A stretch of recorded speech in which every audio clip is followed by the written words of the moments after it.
अवतल दर्पण के लिए लास्ट पोजीशन है जब वस्तु को हम F मतलब फोकस और पोल ध्रुव के बीच में रखें। तो आप देखिए प्रतिबिंब कहाँ पे बनेगा। तो ये कोई वस्तु है AB,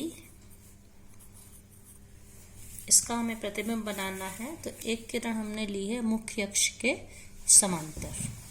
तो जो मुख्य अक्ष के समांतर जाएगी वो फोकस से होके जाएगी बच्चों। ये रिफ्लेक्टेड रे है, परावर्तित किरण। ये आप इसके एरो हेड से देखिए।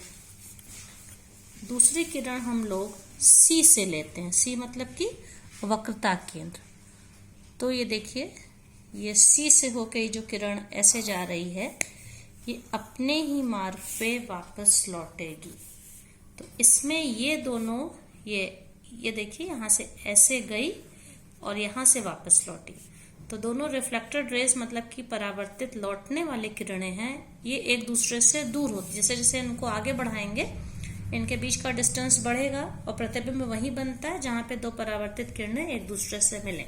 इसका ये मतलब है कि इसके ऑपोजिट साइड मिरर के दर्पण के दूसरी ओर अगर हम इन्हें बढ़ाएं तब वहीं पे जाके ये एक दूसरे को इंटरसेक्ट करेंगी, एक दूसरे से मिलेंगी। तो अर्थात हमें इसको विपरीत तरफ ऑपोजिट साइड में लाना पड़ेगा, लेकिन दर्पण का परावर्तक तल के ये विपरीत है। हमें ऐसा लगेगा ये किरणें वहां से आ रही हैं। तो आप देखिए मैं इनको डॉटेड लाइन से मिला रही हूँ। डॉटेड लाइन का मतलब होता है आभासी। हमें ऐसा लगेगा कि ये किरणें यहाँ से आ रही हैं। ये तो इस प्रकार ये किरणें इस जगह पे एक दूसरे से मिल रही हैं और ये जहां पे मिल रही हैं आप देखिए ये इस वस्तु का प्रतिबिंब है। अभी तक बाकी 5 पोजीशंस में किरणें वास्तव में एक दूसरे से मिल रही थी और इसमें हमें ऐसा लगेगा कि किरणें यहाँ पे एक दूसरे से मिल रही हैं। इस प्रकार के प्रतिबिंब को आभासी प्रतिबिंब कहते हैं। तो इस प्रकार AB वस्तु का हमें आभासी प्रतिबिंब मिल रहा है। और देखिए ये दर्पण की परावर्तक सतह है। हमें इस तरफ से प्रकाश की किरणें परावर्तित होकर इसी तरफ लौटेंगी और ये तो इसकी पॉलिश सरफेस इधर वाली। लेकिन हमें ऐसा लगेगा कि मिरर या प्रतिबिंब यहाँ पर बन रहा है। इस प्रकार के प्रतिबिंब को हम लोग आभासी प्रतिबिंब कहते। तो कहाँ पे बना ये? अभी तक सारे प्रतिबिंब जिधर रिफ्लेक्टिंग सरफेस थी, परावर्तक सतह थी, उसी तरफ बन रहे थे। यही एक स्पेशल पोजीशन है जहां हम प्रतिबिंब हमेशा दर्पण के पीछे बनता है। साइज में वस्तु आप देखिए इतनी बड़ी वस्तु का इतना बड़ा प्रतिबिंब बना।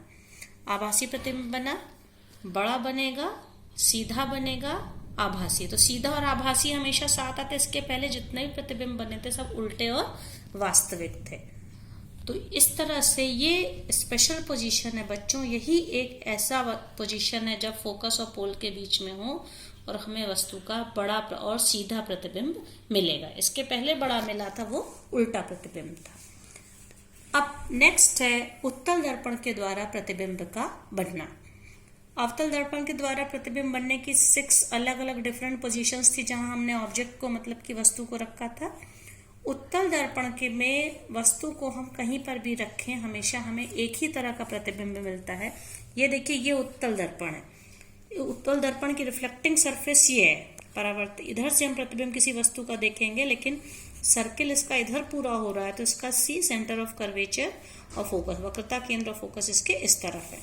तो अब हम यहाँ पे किसी वस्तु का प्रतिबिंब बनाने के लिए देखिए ये जैसे ये मैंने एक वस्तु ली है क्योंकि रिफ्लेक्टिंग सरफेस इसकी इधर है। ये वस्तु AB है। AB वस्तु के लिए पहले जो किरण मुख्य अक्ष के समांतर जाएगी, क्योंकि ये उत्तल दर्पण है, कॉन्वेक्स मिरर है, तो हमें वो किरण, ये बात मैं आपको पहले ही बता चुकी हूँ, फोकस से आती हुई प्रतीत होगी।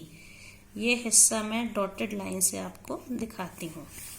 तो आप देखिए किरण को गई ऐसे और लौटी ऐसे। हमें ऐसा लगेगा ये फोकस से आ रही। दूसरी किरण जो इसके वक्रता केंद्र मतलब कि C सेंटर ऑफ कर्वेचर की ओर जाएगी वस्तु से ये। अब लेकिन यहाँ से तो हमारे मिरर की पॉल इधर, तो इस तरफ तो ये रिफ्लेक्टिंग सरफेस इधर है, तो इसको हमें डॉटेड लाइन से ही दिखाना पड़ेगा ये हिस्सा।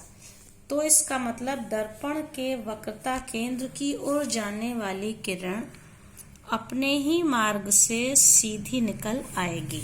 आप देखिए, जो किरण ऐसे गई वापस उसी तरह लौटी, लेकिन जो पैरेलल यानी कि मुख्य अक्ष के समांतर गई वो फोकस से। ये दोनों लौटने वाली किरणें हैं और इनके बीच का डिस्टेंस आगे बढ़ाने में बढ़ता जाएगा, लेकिन जहां पे ये मिलती इमेज वहीं बनती प्रतिबिंब। तो आप देखिए पीछे के तरफ इस जगह पे यहाँ कहीं पे ये दोनों किरणें, ये दोनों जो लाइन है एक दूसरे से मिल रही हैं। आप देखिए ये, तो इसको हम कहेंगे ए डैश बी डैश। इस प्रकार ए बी वस्तु का प्रतिबिंब ए डैश बी डैश बना। और आप देख सकते हैं उत्तल दर्पण में प्रतिबिंब दर्पण के पीछे इधर रिफ्लेक्टिंग सरफेस है, परावर्तन सतह इधर है, तो प्रतिबिंब इधर बन रहा है, इसलिए दर्पण के पीछे बनेगा, आकार में छोटा बनेगा, सीधा बनेगा और आभासी।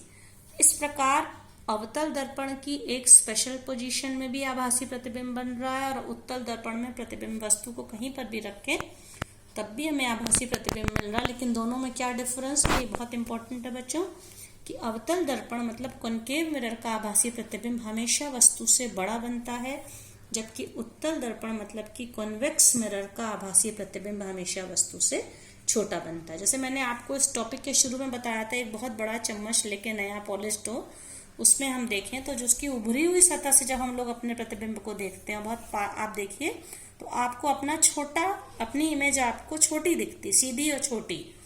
और अगर चम्मच जिधर से हम लोग किसी चीज को खाते हैं, मतलब कि अवतल वाली सतह से अगर हम लोग बिल्कुल पास से देखते हैं तो हमें अपना चेहरा बड़ा और सीधा दिखता है। तो ये वही पोजीशन होती है जबकि वस्तु को हम एफ और पी के बीच में रखते हैं।